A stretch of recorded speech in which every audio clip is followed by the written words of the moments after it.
अभी सुनो ध्यान से, पौलुस के ऊपर क्या किया गया और स्तिफनुस के ऊपर भी क्या किया गया था। और स्तिफनुस ने कहा था, हे परमेश्वर मेरी आत्मा को ग्रहण कर, और मर गया था। और पौलुस ने अपना मुंह बंद रखा क्योंकि वो जानता था कि मुंह में जिंदगी और मुंह में, अगर मैं मौत का अंगीकार नहीं करूंगा तो ये मुझे टच नहीं कर सकती।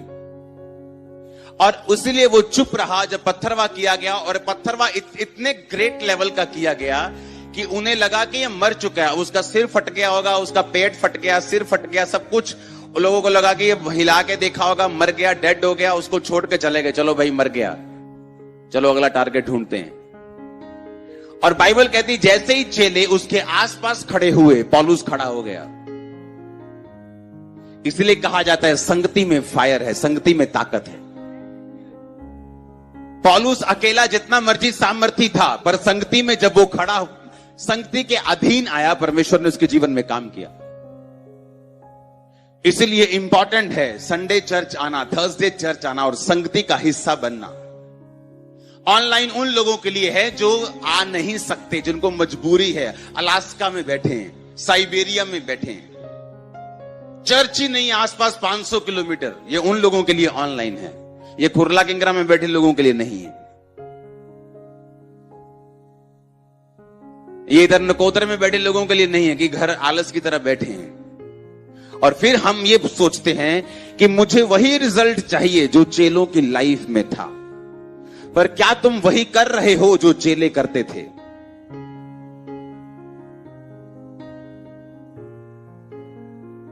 रिजल्ट तो तुम्हें अंबानी वाला चाहिए पैसों में, पर काम तुम्हारा एक छोटे आदमी की तरह भी नहीं है। चाहिए तुम्हें तुम्हारा परिवार जी उठे, तुम चाहते हो तुम्हारा भाई मसीह में आ जाए, तुम ये चाहते हो कि तुम्हारी बहन मसीह में आ जाए, तुम ये चाहते हो कि लंगड़े तुम्हारी मिनिस्ट्री से भी चलें, तुम ये चाहते हो कि मेरे पास भी लाखों लोग हों, परंतु तुम वो नहीं करना चाहते जो चेलों ने किया था।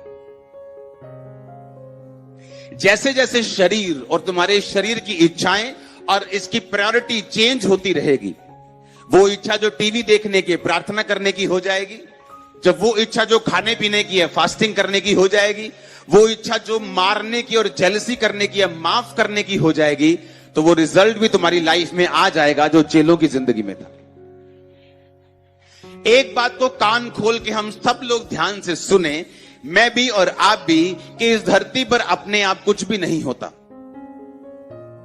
कुछ भी अपने आप नहीं होता। धरती पर एक भी इत्तेफाक नहीं है। अगर एदोम के पहाड़ों को परमेश्वर ने उजाड़ दिया, उसका भी रीजन था।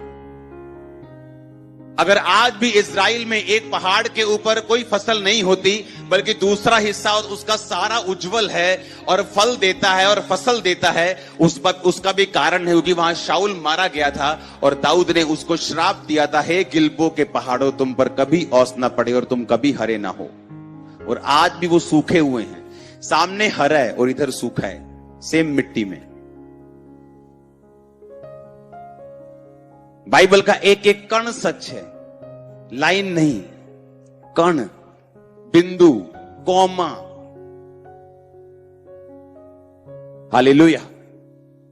अगर आप पौलुस की बाइबल को पढ़ेंगे, पौलुस के वचनों को पढ़ेंगे, तो जहां उसने कोमा लगाया, जहां उसने सेमी कोमा लगाया, उसका मतलब है, एक कोमे का मतलब है कि अभी मेरा वचन खत्म नहीं हुआ, कि दाखरस के मतवाले मत बनो, पवित्र आत्मा से परिपूर्ण होते जाओ, अपने आप से बात करके। उसका मतलब है कोमा का भी। बाइबल इतनी गहरी है और वो इतनी सच्ची है। एक कोमा भी बाइबल कहती पूरा हुए बिना नहीं रहेगा, एक बिंदु भी पूरा हुए बिना नहीं रहेगा। शब्द तो बहुत ऊंची और बड़ी बात है। एक कोमे का भी मतलब है अपने आप कुछ भी नहीं होता, अपने आप कुछ नहीं होगा। आपका जीवन अपने आप नहीं सुधरेगा, आपकी लाइफ आगे नहीं बढ़ेगी, जो आप चाहते हो वो नहीं होगा जब तक आप उसके लिए काम नहीं करेंगे, और जब तक आप उसको बदलाने के लिए खुद एफर्ट नहीं करेंगे, जब तक आप खुद प्रेयर में नहीं जाएंगे, जब तक खुद मन नहीं बना लेंगे कि मुझे अब ये नहीं चाहिए, मुझे ये बदलना है, मुझे ये चेंज करना है, इसके लिए मुझे प्रार्थना करनी पड़े, मुझे फास्टिंग में बढ़ना पड़े, मुझे कुछ भी करना पड़े, लेकिन मैं अब इसमें रहने के लिए तैयार नहीं हूं, ये आपको करना पड़ेगा। अब लिखा पौलुस जैसे ही उन संगति वाले लोगों के बीच में आया और वो उसके आसपास घेरा बना के खड़े हुए, पौलुस उठ गया। इसका मतलब संगति कितनी जरूरी है हमें मालूम होना चाहिए, कितना इंपॉर्टेंट है संगति करना। और कई लोगों के लिए ये एक आम चीज है, वो सोचते हैं सिर्फ वचन का हिस्सा हम ऑनलाइन देख लेंगे, कोई प्रॉब्लम नहीं। मैंने जिन लोगों की लाइफ में बड़ी गवाहियां बनती हुई देखी हैं, मैंने उन लोगों को एक बात कॉमन देखी है कि हम शुरू से वर्शिप कर रहे थे। जब क्वायर वर्शिप कर रहे थे हम वर्शिप कर रहे थे, जब टेस्टिमनीज चल रही थी हम तालियां बजा रहे थे, जब ये हो रहा था हम ये कर रहे थे। हमने उस दिन पूरी मीटिंग अटेंड की, फिर आप आए, हमने आपके साथ प्रार्थना की, आपने आमीन किया, उसके बाद हम घर गए और परमेश्वर ने हमारी जिंदगी में मिरेकल किया। वेट करके जो यहोवा की बाट जो होते वो नया बल प्राप्त करते जाएंगे, वो उकाबों के समान उड़ेंगे, वो चलेंगे और थकेंगे नहीं, वो दौड़ेंगे और श्रमित नहीं होंगे। हालेलुया। यहोवा की बाट जो होना, उसका इंतजार करना, प्रार्थना में, फास्टिंग में। आज लोगों को वर्शिप का महत्व नहीं पता, लेट आते हैं चर्च में, वर्शिप का टाइम है, कोई बात नहीं, वर्शिप निकल जाए। बाहर खड़े रहते बाथरूम करने के लिए दो घंटे, बाथरूम को 5 मिनट में हो जाता है, बस इधर उधर नाला बांध, इधर चल उधर चल, दो उधर। भैन जी तुही कित्थों आए, तुही किद्दां।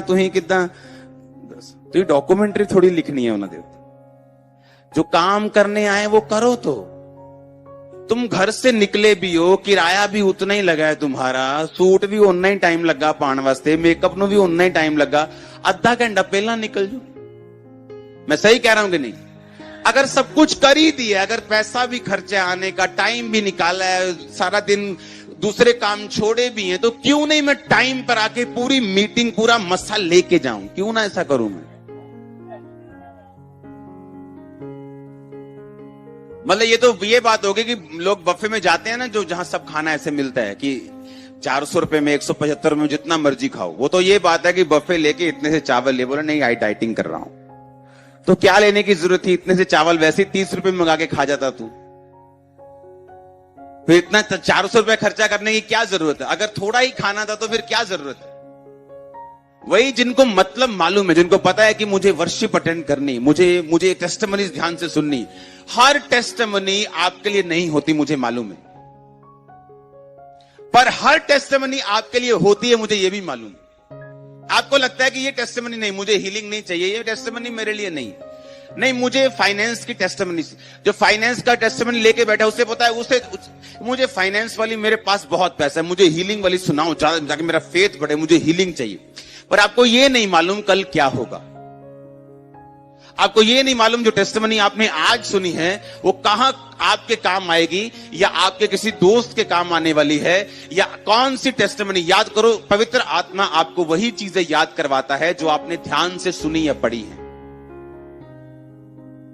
अगर आपने ध्यान से कुछ नहीं सुना या नहीं पढ़ा, पवित्र आत्मा आपको रिमाइंड नहीं करवाता।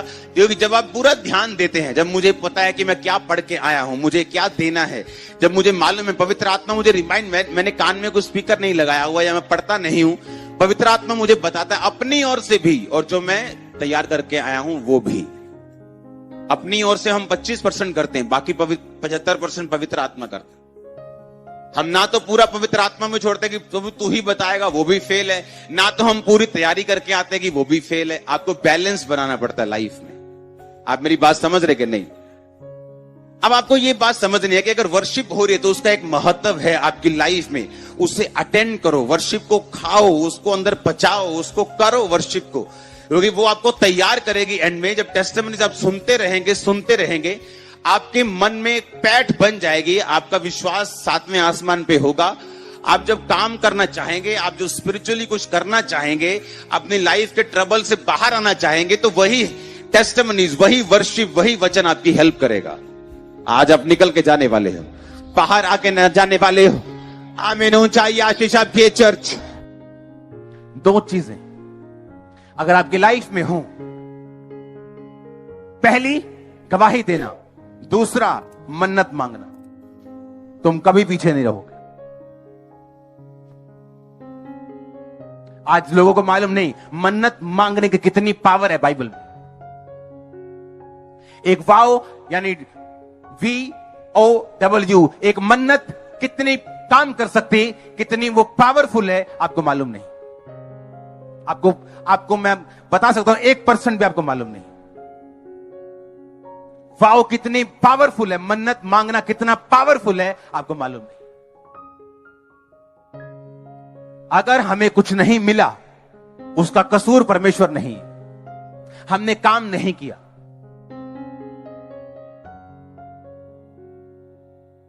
एक देश में दो भाई अपने बाप की आधी आधी प्रॉपर्टी और जमीन लेते हैं और कारोबार लेते हैं। एक आज नंबर 1 है और दूसरा आज बहुत नीचे हो गया।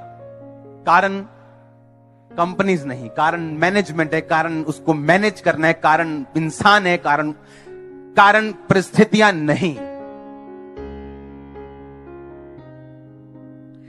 उस दूसरे पार्ट को हम एक एक करके उन वचनों को पढ़ेंगे।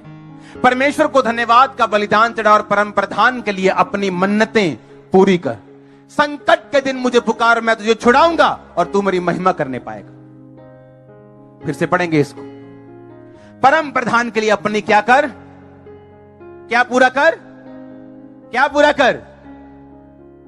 पर मन्नत तो मांगी नहीं, मांगी है तो पूरी नहीं की। आगे पढ़ेंगे। हे परमेश्वर तेरी मन्नतों का भार मुझ पर बना है, मैं तुझको धन्यवाद बलि चढ़ाऊं। कौन कह रहा है मालूम? दाऊद कह रहे।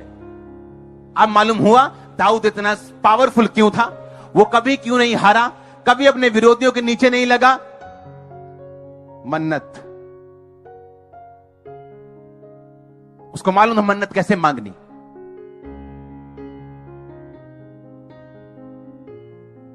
मैंने प्रभु से एक वायदा किया था कि परमेश्वर अगर तू मेरी लाइफ में ये काम करेगा तो मैं 10 बच्चे गोद लूंगा, और वो काम हो चुका है।